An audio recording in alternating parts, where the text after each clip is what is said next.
Je vais vous lire quelques petites histoires d'Halloween qui vous feront frémir. Commençons tout de suite. Les humains peuvent aussi lécher. Le titre de cette histoire. Farmersburg, 1987. Lisa est souvent seule dans sa grande maison isolée au cœur des champs de maïs. Ses parents rentrent tard tous les soirs et ont donc décidé de lui acheter un chien pour la rassurer. Une nuit, elle est réveillée par un bruit d'eau qui coûte. Elle se lève et va fermer le robinet de la salle de bain. En se recouchant, elle glisse sa main sous son lit et son chien la lui lèche. Cela la rassure. Le bruit continue et elle décide d'aller resserrer le robinet dans la salle de bain. Elle se recouche et glisse de nouveau sa main sous son lit. Et son chien la lèche de nouveau. Mais le bruit continue et Lisa n'arrive pas à dormir. Elle fait un dernier tour de la maison sans rien trouver et se recouche donc en glissant sa main sous le lit. Le chien la lèche à nouveau. Le bruit est toujours là et Lisa décide de localiser sa provenance. Le son vient de son placard. En l'ouvrant, elle découvre son chien égorgé, suspendu par les pattes arrière, se vidant lentement de son sang. Sur la porte du placard, un message est écrit en sang. Les humains aussi peuvent lécher. Très sympathique petite histoire, dis donc. Deuxième histoire. Le tueur dans le siège arrière. Lyon, en France, 1994. Nathalie termine son service d'infirmière. Il est 5 heures du matin. Elle monte dans sa voiture et s'engage dans les rues encore désertes. Très vite, elle remarque qu'une voiture la suit de près. Au moment de la dépasser, la voiture se rabat violemment derrière Nathalie et commence à lui faire des appels de phare.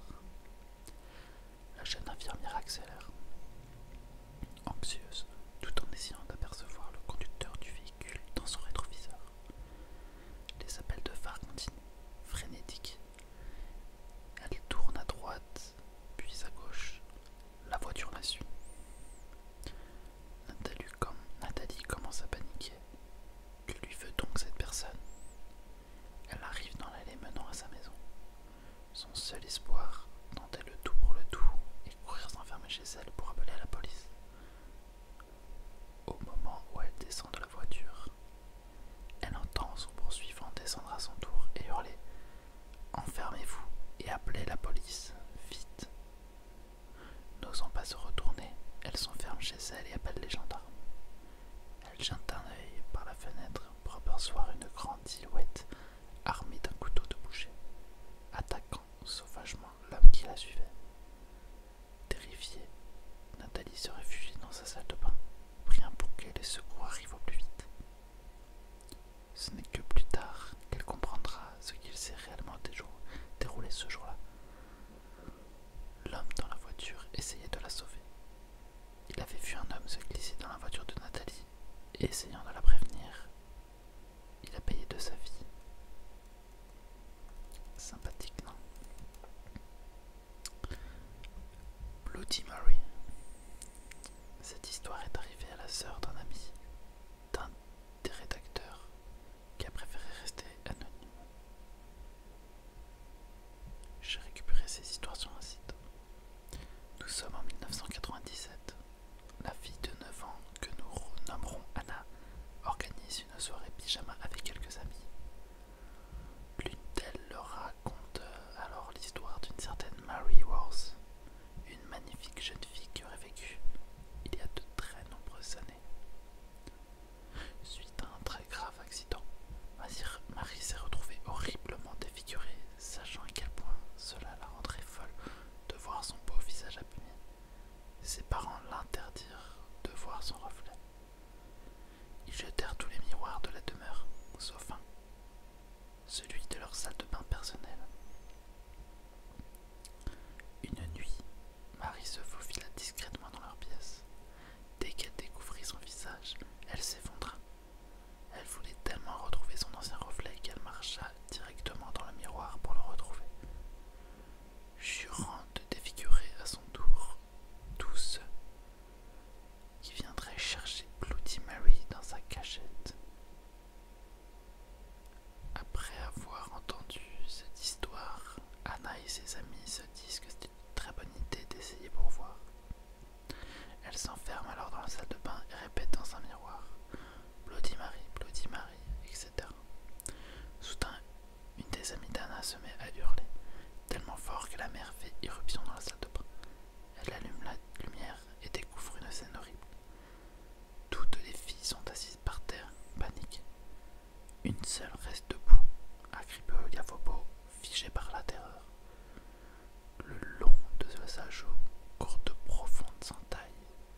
chez elle.